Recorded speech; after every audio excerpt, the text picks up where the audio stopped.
So, a pretty interesting thing happened to me a few weeks back, and it kind of inadvertently ended up being the cause for this video. Let me explain. I was in the process of recording footage for a previous topic of mine, and while doing so, I actually managed to fall right back into a game that I had somewhat forgotten about, and it's a title which I had at one point considered to be a favorite of mine. It's kind of funny too, as I only really needed like 10 seconds of footage from it, but through this act alone, I found myself getting sucked into playing the game for hours without even realizing it. After I had just about finished the damn experience, I came to the conclusion that I really wanted to talk about this game. And even beyond me thinking that it's just a really fun title, I also believe that it's one which we can actually learn a bit from. Kind of like Mirror's Edge, I feel that this is an excellent example of a good experience being a not so great product. And on top of this, I just generally want to share my thoughts on this game, as in my opinion, it really is overlooked. Especially when considering the franchise it's a part of and the publisher it came from. With all this being said, the game I want to talk about is Wolfenstein, and more specifically, Wolfenstein the Old Blood. I know it's a really odd title to fixate on, but please just hang in with me for a moment so I can explain why this is the case. Not only am I extremely fond of this game, but I also believe it's one which hasn't really been put on enough people's radar. And this is even more shocking after seeing the price it usually goes for and the near universal praise it received. The number of times I've seen this game for dirt cheap during a Steam sale to only have my friends extremely confused when recommending it is kinda laughable at this point. So, if this video stands for anything, consider it a recommendation. This is an exceptional game, and I generally believe that more people should know about it and even give this title a shot, as I find that there's just so much to love about it.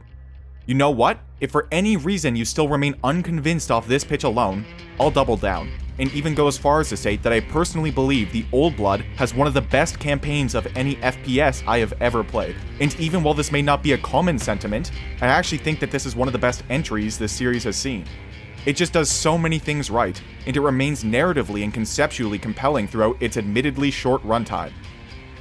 So, if any of this seems interesting, I would like to ask for the opportunity to sell this experience to you, as it's a game that I feel got dealt a really bad hand, and I just generally want more people to play it. For those who have absolutely no idea as to what the Wolfenstein series is, I think the best way to describe it would be as a series that tries to take its own spin at the man in the high castle, while merging it with what is effectively a Lovecraftian iteration of Indiana Jones. It's an alternate universe where the Nazis are on the verge of winning World War II, but kind of like Indiana Jones, there are some paranormal artifacts being targeted to fuel the war machine and end the conflict. The only difference is that, in Wolfenstein, the Nazis actually do find and use these artifacts. They have super weapons, super soldiers, and the most advanced technology the planet has ever seen. And with this, the Allies are getting severely overwhelmed by this mass surge of newly discovered firepower. But they do still have a secret weapon. BJ Blazkowicz is the main protagonist of all these games. Well, more accurately, he's the main protagonist of all the games we actually choose to recognize. And he kinda fills the role of that Doom guy or Master Chief style of character, but maybe with a little bit more of a personality. Speaking of Doom guy, if Doom is officially recognized as the grandfather to the FPS genre, then Wolfenstein would effectively be the genre's great-grandfather. It actually predates the more widely acknowledged classic by a bit over a year, while also originally being made by the exact same studio, id Software. Actually, I think that BJ is like canonically Doom guy's great-grandpa or something, but to be honest, I don't really think that this fact is that significant to either game. It's kinda just there to justify a nod every once in a while. Basically though, what I'm trying to say is that BJ is essentially this godlike deity who is destined to turn anybody who gets in his way into mulch, and the fact that it's Nazis who do this makes this whole process a lot more fun. Quite similarly to Doom, Wolfenstein has many arena shooter elements, such as hidden collectibles, armor and ammo pickups, along with some extremely visceral combat. But what separates Wolfenstein from Doom is that Wolfenstein also tries its best to be a much more tactical shooter. Stealth is emphasized way more in this series, and taking cover will definitely be necessary if you want to survive. Don't worry, you will still get that run and gun euphoria that Doom thrives on, but you will absolutely need to be a bit more careful in the Wolfenstein games. In this sense, this series almost plays like a mix between a Call of Duty or Halo type campaign with a more classic arena shooter like Doom or Quake. Actually, I'd probably say that Halo shares the most parallels with the newer Wolfenstein games from a gameplay perspective, but this is just my interpretation of it. With this being said, I would like to acknowledge that Machine Games, the new developers of Wolfenstein, did an excellent job adapting the old material while still iterating on the more recent innovations of contemporary shooters like Halo. Wolfenstein: The New Order was the first entry in the series, and they actually did a really great job modernizing what was already there, while significantly upping the production value. id Software was sadly unable to reboot the Wolfenstein series themselves, and if I had to guess, I'd probably state that it's due to the fact that they were busy handling another prominent reboot from more recent years. What's kind of funny about this though, is that Machine Games actually beat out id Software, as The New Order came out like 2 years before that Doom game. It actually happened to be the first successful case of a AAA studio attempting to recreate the magic of one of these more retro-styled FPS games. And luckily, it was really fun, interesting, and pretty faithful to the originals as well. And on top of this, the game was generally speaking really well received and pretty successful. However, one area where the devs decided to significantly deviate from the older titles was through its narrative. And many fan-favorite moments were either left behind for the New Order's retelling of events or completely restructured. With this being said, this is kind of where the Old Blood was supposed to come into play, as it tried its best to retread many of the earlier events from Return to Castle Wolfenstein in a manner that made sense within the newer canon, while also keeping the modern aesthetics and production values that made the New Order such a compelling experience. So, with this pitch being pretty strong, why was it that this game flew under the radar? Well, I think that it's time to provide a bit of background to the production of this title, as I think it will help contextualize the landscape it was released in and why I would most likely describe it as an unsuccessful product. Okay? If I were to take a shot at diagnosing the main reason as to why the Old Blood fell into relative obscurity almost as soon as it released, I would probably say it's due to the fact that this game is definitely not the easiest title to pitch, especially to somebody who's new to this series. Even while I'm looking at my script, I find the task of describing exactly what it is extremely daunting. So how the hell was Bethesda supposed to adequately market this thing before its release? To try and put it in its most simple form, Wolfenstein: The Old Blood is a prequel to the 2014 reboot Wolfenstein: The New Order, while also somewhat retreading a few of the events from Return to Castle Wolfenstein. Okay? I've already covered all of this, so I hope me reiterating these facts has made it even more clear, because it's about to get a bit more convoluted. If in this canon, Wolfenstein: The New Order acted as a reboot to the franchise, and Wolfenstein: The Old Blood was a standalone prequel to that reboot, would that mean that The Old Blood acts as the official follow-up entry to that 2014 game? The answer is that I don't really know. And to be quite honest, I don't really think Bethesda knew either. Let me explain. The game finds a way to not be a DLC to the 2014 reboot, while also very much so being, well, a DLC to that reboot. This is why The Old Blood happens to be one of the most confusing AAA releases I've ever seen, and it's also for this reason that it only saw moderate success for what was a pretty huge franchise. This game isn't really a DLC, but from a marketing perspective, I have no idea how they were ever going to convince the consumer that it wasn't one. It's a standalone game that was treated as something in between a full entry and an add-on, and this definitely gave the impression that was more of a supplementary title to bridge the gap between The New Order and Wolfenstein 2. It's a third of the length of the game that had come out only a year before it, but with this, it was also only a third of the price. But if we're being fully honest though, does a discounted follow-up to a full game that came out 1 year earlier instill a sense of urgency for the consumer to pick it up? The answer is no, it really doesn't. And on top of this, it came out when the Doom hype train was just getting started, and let's be honest, that's a really hard game to compete with for attention. So, why am I recommending The Old Blood at this point? Well, Wolfenstein: The Old Blood happens to be another extremely visceral FPS, and it's one which somehow finds a way to feel new and interesting while still being entirely based on board mechanics and story beats. This game is Return to Castle Wolfenstein, but it's also its own take on that story, and one which happens to do a great job pivoting it to a new fanbase and era of gaming. Now, layered on top of this title is also an expansion to The New Order, but even when isolated from that experience, it's still an exceptional game, and it's one that does a great job playing to The New Order's weaknesses. The Old Blood found a way to be the recycling bin for this franchise's best features, and it did so in a way that doesn't feel tired, but more like a refinement and distillation of everything that these games do well. And if you've never played this series, I would most likely say that this is where you should start. There are still obviously some issues with this experience, and ones which I'll definitely get to in a bit. But this game found a way to trim the fat while also introducing new players to a very interesting universe. And for this reason, I believe that this game was a creative success. Now, due to the nature of this experience, I think that I'll need to take a more unique approach to fully examine my feelings for it, as just analyzing the game itself will only paint half a picture. For this reason, there will be two ways in which I'll evaluate the Old Blood. One is through examining it based on its own merits, while the other is through discussing its place within the series as a whole. Through doing this, I hope to describe what specifically makes this title so amazing, but also what made it a bad business decision. Now, erase your mind of everything I just said for one moment, and I can tell you the secret to what makes this title so gripping. Okay? You ready? This may be an absolute shocker, but this game is just incredibly fun. Everything about it, from the concept to the gameplay, serves to intrigue the player in a manner that isn't really seen from this type of experience, and it's one that stands out even among Bethesda's more recent catalog of reboots. The infiltration of a German megastructure in the Bavarian Alps is an insanely cool premise, and it's definitely a setting that this game makes sure to fully capitalize on. You will see medieval castle halls, quaint mountain villages, as well as some dystopian high-tech facilities, all of which you will get the opportunity to fight in and explore throughout this experience. This setting happens to be so unusual and shockingly focused for a linear shooter like this, and it's due to this game's incredibly refined scope that you'll absolutely get well acquainted with these regions. Every area in the Old Blood finds a novel way to integrate medieval aesthetics with the already interesting world of Wolfenstein, and this allows for each region to feel so different from pretty much everything else on the market. This series as a whole has always depended on its environmental storytelling to help it stand out, and this entry has some of the best level design and set-piece moments I've ever experienced within any FPS. The visual diversity between each area of this game facilitates this feeling of it being so densely packed with quality.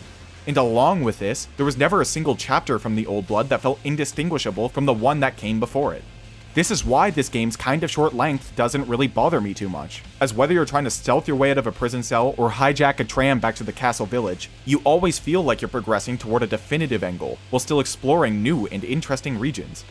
This is definitely part of the reason why it feels so much more intimate than pretty much every other entry within this series, as where in other titles you would be fighting Nazis all across Europe with varying moment-to-moment objectives, in this game you find yourself glued to this one town with pretty much a single objective.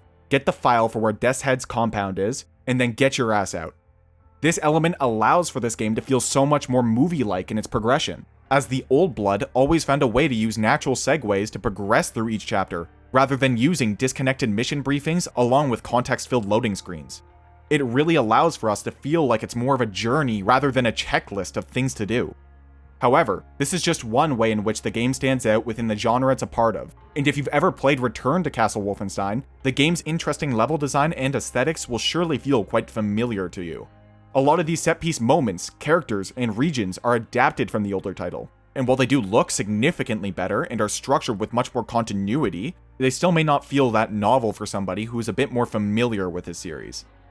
But one thing I will say is that there is still one much larger draw to both this title and the New Order that the older titles were not able to fully capitalize on. And it's one that I'm sure many people have been able to pick up on through the background footage at this point. In an experience that's entirely about killing, you'll definitely want to deal with enemies that look and feel fun to fight. And luckily, these benchmarks are absolutely achieved in the newer Wolfenstein games. The combat feels great. The Nazis aren't your typical World War II variant of a bad guy, but they're an iteration of them that feels so much more amped up and powerful. And whether you're fighting a group of standard soldiers or these massive robot dogs, there is always an element to each enemy that feels extremely unique to the series.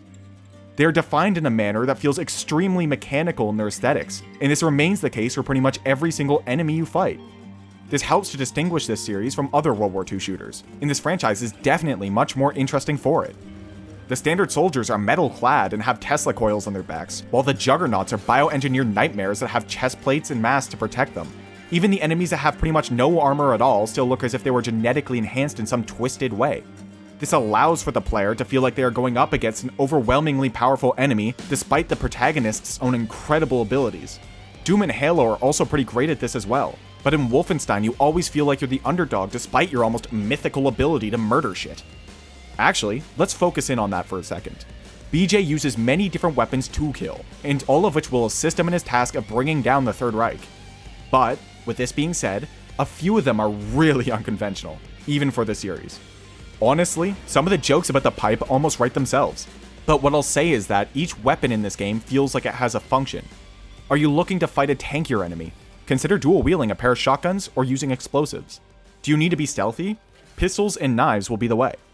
Or, lastly, do you happen to be in a situation where you're fighting more ranged enemies?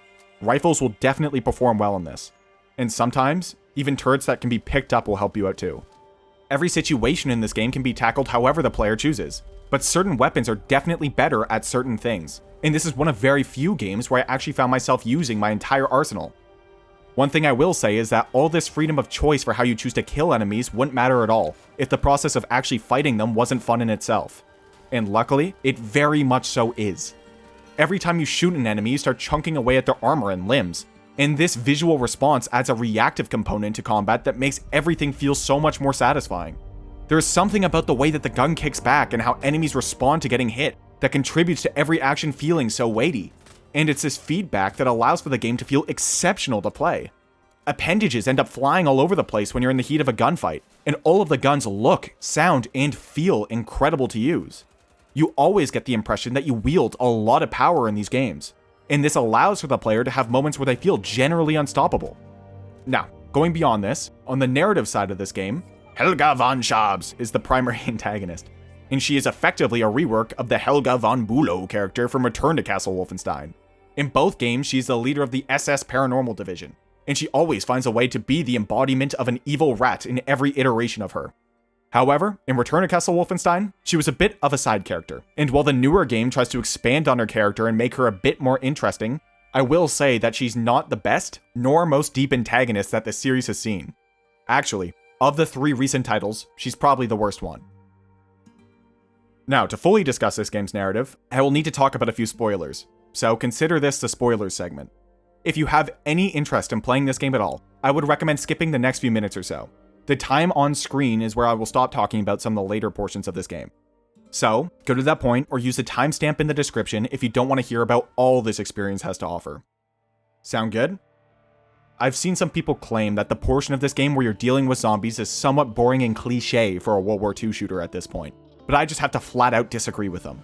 This segment, along with the final boss fight, will help to make this game feel different from the New Order. And along with this, it actually does a pretty great job remaining faithful to the original fantasy elements from Return to Castle Wolfenstein. I will agree that the idea of Nazi zombies is kind of a tired one at this point, but let us remember, Wolfenstein was doing World War II zombies before every other franchise hopped on that bandwagon, and everybody would most likely admit that fighting them in this game is actually quite well implemented and pretty fun. I will say though that aesthetically and mechanically, they aren't as unique as Return to Castle Wolfenstein zombies, but they don't overstay their welcome and they add some combat diversity to the later segments, which I feel is definitely a plus.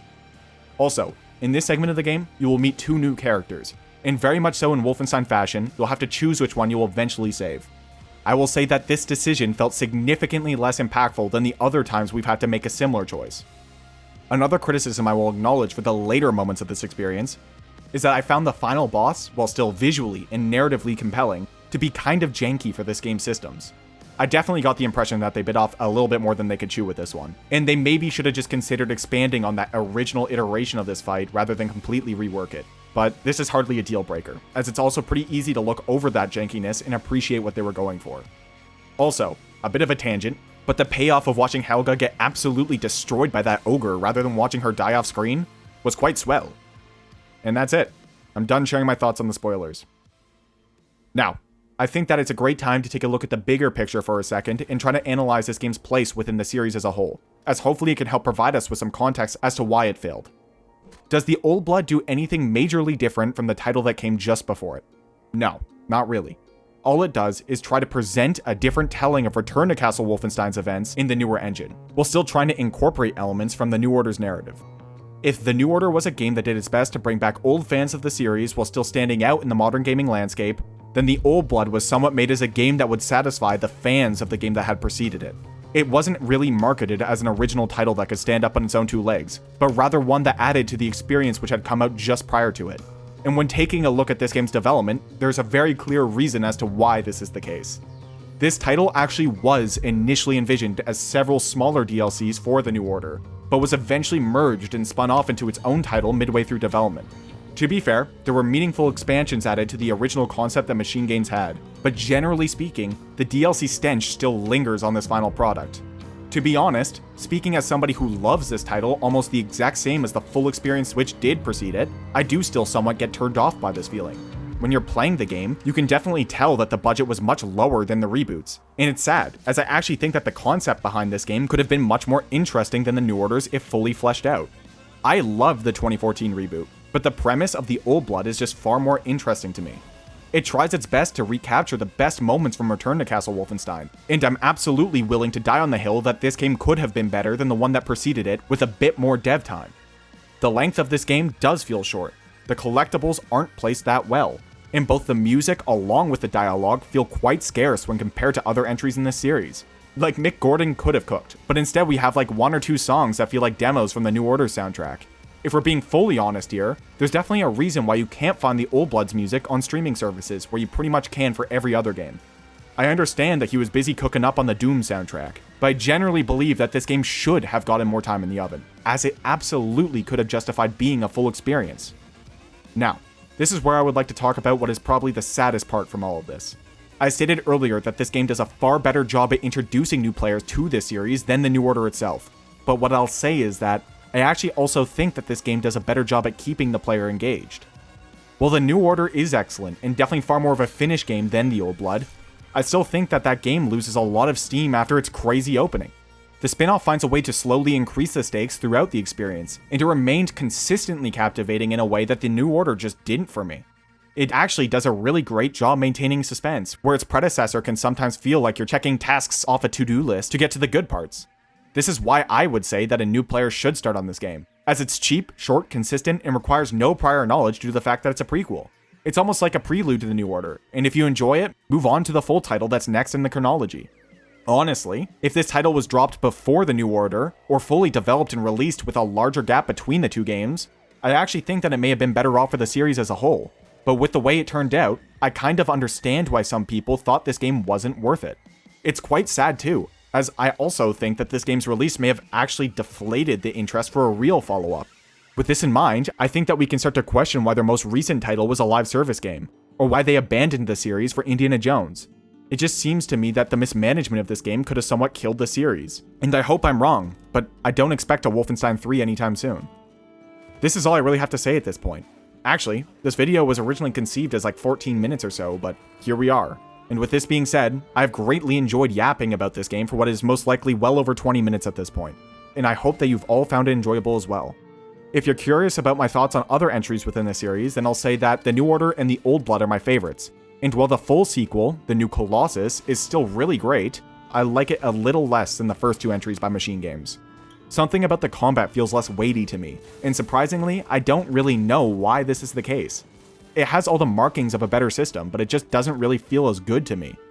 Obviously, I kind of refuse to acknowledge the other more recent games in the series, for reasons that you'll very quickly learn if you decide to look at the Steam reviews, but I don't know, maybe some people like them.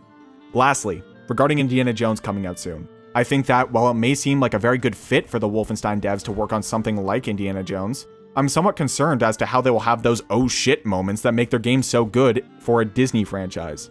I guess we'll have to wait and see, but I always found that Machine Games was very good at turning many off-the-wall narrative concepts into actually compelling story beats, and I'm not sure if these risks will be accepted for Indiana Jones. I'll still play it though, so I'll let you know how it goes then, I guess. Okay, well, I think that this is all I really have to say. I would like to thank everybody who ended up sticking around to this point, and if you liked the video, then consider subscribing.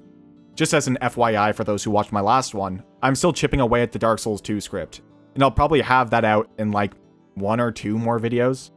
So, I guess I'll see you for the new topic next time. Thank you for watching.